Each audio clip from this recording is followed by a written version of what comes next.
po o nagkamit ng natatanging karangalan ay si Keisha. Tama po ba? Keisha B. Malipiran. No? Okay. So, palakpakan po natin siyang muli. No?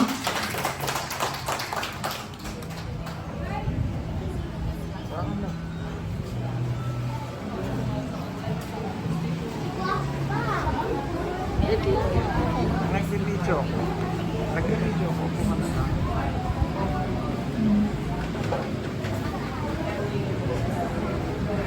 Ang nagkamit naman po sa natatanging parangal ng lingua franca ay si Clarence A. Mortaro.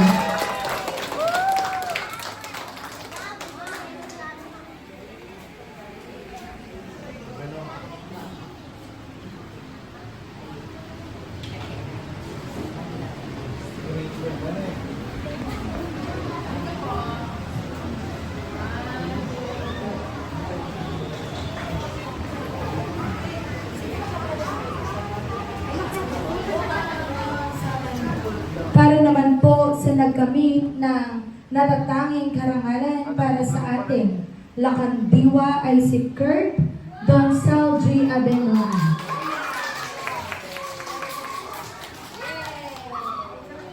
Sila po ang mga wikang Filipino, lingua franca at lakandiwa na magtatanghal bukas po sa ating buwan ng wika.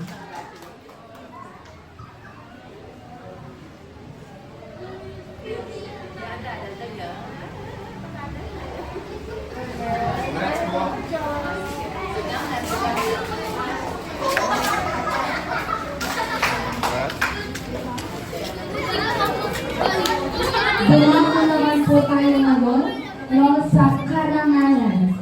Okay ba? Akin pong sasabihin ulit. So, muna tayo maingay na.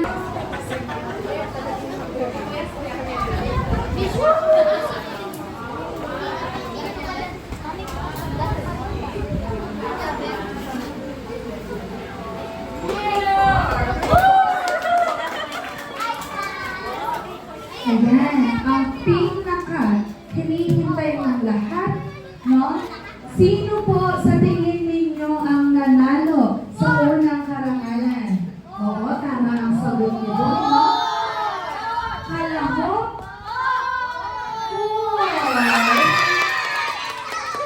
Pagbati po sa lahat ng mga magulang at mga representante ng bawat baitan.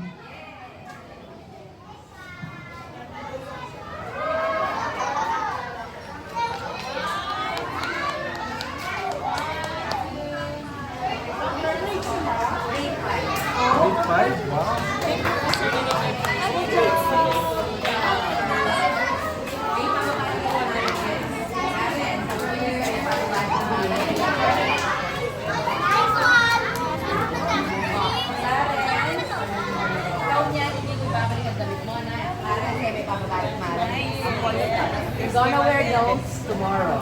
Because you're going to present. It's up to you. Mag-memorize pa rin, no? Para di makalimutan. Thank you very much po. Salamat.